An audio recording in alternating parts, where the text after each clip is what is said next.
Phillip Aisling doesn't go to wizard school. He trains in his dreams. Would you? Welcome to the Deep Dive. Great question to start with. It is, isn't it? Today, we're kicking off a new series, actually. We're going to be looking at how Phillip Aisling's pretty unique journey stacks up against some of fantasy's heavy hitters. And where better to start than with maybe the most famous wizarding school graduate of all time? Exactly. Many of you we know grew up with Harry Potter. So we thought, let's put Phillip and Harry side by side, at least in terms of their beginnings. Get ready to embark on lucid journeys. Explore the Phillip Aisling multiverse. All right, so welcome everyone to this deep dive. And today we're going to be talking about something pretty wild. Yeah. We're going to be jumping headfirst into Phillip Aisling's multiverse. Have you ever had that feeling that, maybe what we experience day to day, maybe that isn't the only show in town? Yeah. There could be, entire worlds, whole other realities kind of humming just beneath the surface of what we usually perceive. Forget Platform 9 3/4 for a minute. Yeah, let's talk about why Phillip doesn't get that Hogwarts letter and, well, what he gets instead. Because it's fascinating. It really is. Instead of, finding out he's part of this secret magical society through an owl, Phillip's world kind of shifts internally. Starts out. Well, it starts when he just realizes the potential within his own dreams. It's still a coming-of-age thing, but the trigger isn't external magic showing up. It's an inner click, an awakening. Okay, let's unpack that a bit, because there are some interesting parallels right at the start, even with that difference. Definitely. Like the age thing. Both Phillip and Harry have this huge life-changing moment around, 11, 12, 13? Somewhere in there. Yeah, that cusp of adolescence. For Harry, boom, you're a wizard. Total shock. And for Phillip? It's the realization that his dreams aren't just random noise from his brain. They're real places. He starts to grasp this idea of a dream multiverse, a vast explorable reality. So both discover a hidden world, basically. Exactly, a hidden reality that was always there, just unnoticed. Harry steps into the wizarding world, with its history, its ministry, its rules. Established. Phillip, though, he starts exploring this multiverse through lucid dreaming. Yeah. It's personal, yet it's also connected to something much bigger, consciousness itself, maybe. And guides. You need guides for this stuff. Harry's got Dumbledore, Lupin, these wise, sometimes cryptic figures. And Phillip finds his own mentors, too. There's the metaphysician, who we learn is also called Dreamer Gaius, and the Oracle, who's presented as an Ojibwe elder. So similar roles, Right. helping them figure things out. Very much so. Revealing truths, pushing them, helping them navigate these new, frankly, overwhelming realities. And yeah, both sets of mentors definitely have that air of mystery about them. They don't just lay it all out. Makes sense. Keeps things interesting. And you can't have a hero's journey without some kind of opposition, right? Struggle. Right. Harry has Voldemort, a very tangible, external, immensely powerful dark force. And Phillip, what's the equivalent? He faces Draiths. They're described as nightmare spirits, essentially, manifestations of fear or negativity within the dreamscape.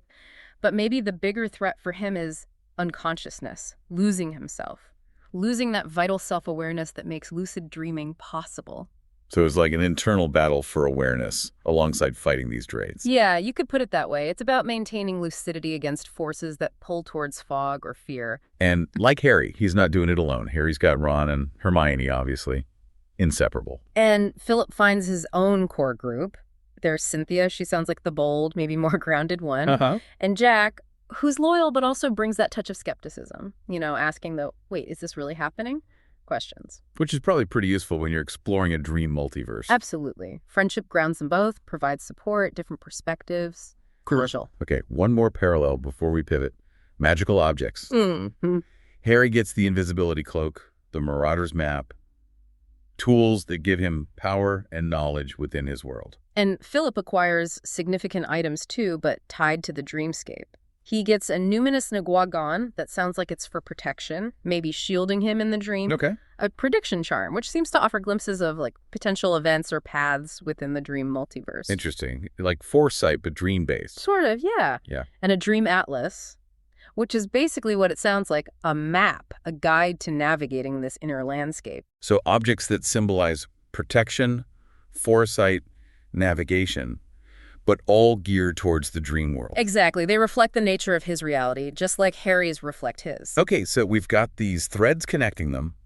The awakening, the hidden world, mentors, facing darkness, friendship, significant objects.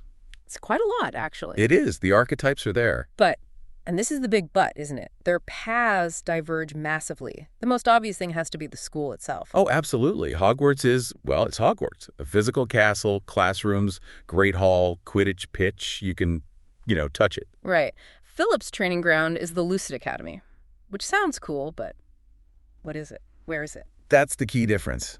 It's not a physical place. There's this quote from Dreamer Gaius in the first book. He says, my fellow dream masters and I conjure this shared dreamscape as a training ground for our apprentices. We like to call it the Lucid Academy. So they create it with their minds. Seems like it. A consciously constructed shared dream environment. It exists within the dream multiverse, but it's a dedicated space for learning. Think of it like a collectively imagined virtual reality, but rooted in consciousness. Wow. Okay. That's a fundamental split right there. No train ticket needed. None at all. And that ties into how they even start their journeys. Harry is told he's a wizard. Hagrid shows up, letter in hand. It's external. Destiny calls. Philip's journey, though, it bubbles up from inside. It starts with his own awareness growing, his ability to realize he's dreaming while he's dreaming. That's the first gate of dreaming they mentioned. Exactly. Passing that gate isn't about receiving an invitation. It's about achieving that first level of conscious awareness within the dream state. It's self-initiated. No prophecy, no special bloodline revealed, just him figuring it out. Pretty much. His power seems to stem directly from that awareness, that lucidity, and his curiosity to explore it. Which means no sorting hat, no house common rooms. Nope. And no formal classes like potions or charms either.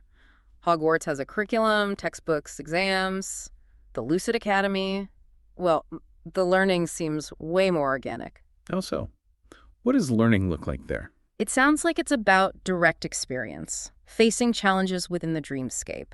These might be metaphysical puzzles, confronting personal fears that manifest visually, learning to navigate the weird physics of dreams. Learning by doing, essentially. But the doing is all mental or dream-based. Precisely. It's personalized. It's about internal growth prompted by these experiences, not memorizing spells from a book. Okay, another big difference that jumps out. Yeah. Who gets to go? Hogwarts is super exclusive, right? You're born magical or you're not. Yeah, you need the magical gene, basically. You get the letter or you don't. But the dream world, becoming a dreamer, accessing this Lucid Academy, is that open to anyone? That seems to be the implication. It's not about inherent magical blood. It's about developing lucid awareness. And potentially anyone could do that with, practice and the right mindset. Curiosity seems key. So one system is based on innate ability, the other on a skill you cultivate. That's a great way to put it. And that really shapes the type of conflict they face, too. How do you mean? Well, Harry's main battles are external, right? Dueling Voldemort, fighting Death Eaters, facing magical beasts, good versus evil out there in the world. Yeah, definitely. Philip faces threats like the Drayths, which seem external in the dream, but a lot of his core challenges sound more psychological, battling his own fear, doubt, delusion. The gates he needs to pass through are often described as states of consciousness, not physical doors. So his biggest enemy might actually be himself, or parts of himself. In many ways, yeah. It's geared towards self-mastery, understanding his own consciousness, as much as defeating external foes. It's really leaning into dreams over bloodlines, then. Traditional fantasy loves chosen ones, ancient lineages. Right. But here, the power source is awareness itself. The dream multiverse is presented as this egalitarian space, almost. If you can wake up within the dream, you can potentially access these abilities. Which I guess brings us full circle to why Philip doesn't go to Hogwarts. Exactly. It's not that he wasn't chosen or didn't get the owl. It's that his entire reality, his source of magic, operates on completely different principles. He belongs to the dream multiverse, not the wizarding world. Different physics, different rules. His path is just fundamentally elsewhere, rooted in consciousness, not spellcasting. Precisely. Okay, so if he's not learning charms in Transfiguration, what does Phillip Aisling get instead of that Hogwarts experience? What's the payoff for training in the Lucid Academy?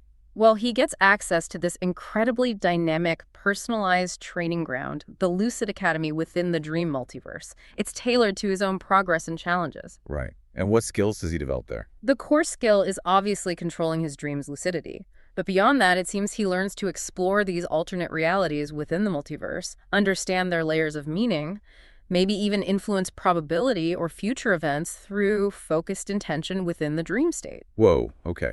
Influencing waking life from the dream. That seems to be part of the potential, yeah. His power is self-derived, it grows with his awareness, and theoretically, it's a path open to anyone willing to do the inner work.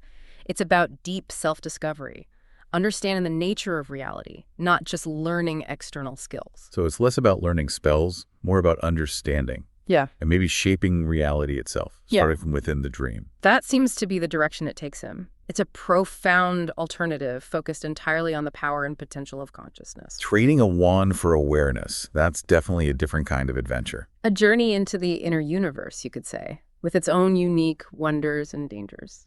So, as you're thinking about these two paths, Hogwarts versus the Lucid Academy, maybe consider this. If you could design your own dream school, what would it be like? What would you teach? That's a fun thought experiment. What are the core principles of your inner academy? And maybe think back too. Can you remember discovering some kind of secret world when you were younger? Could have been a hidden fort, an unexplored attic, or even just a really vivid dream that felt like a different place. Those moments of finding something hidden often stick with us, don't they? That sense of wonder. They really do. And here's a final thought to leave you with tonight. If you happen to find yourself dreaming, remember, your own Lucid Academy, that potential for inner exploration, it's already open. You just need to realize you're dreaming. That's the first step. The potential is right there, waiting. Absolutely. If you enjoyed this deep dive comparing Philip's dream training to Harry's magical education, please do like, subscribe, maybe share it with a friend who's into dreams or fantasy. You'd appreciate that. And stick around because next time, we're zooming in on the mentors. It's going to be the metaphysician versus Dumbledore. That should be interesting. Oh, yeah. Two very different approaches to guidance. Until then, sleep well. And remember, the Lucid Academy is open if you're ready to wake up.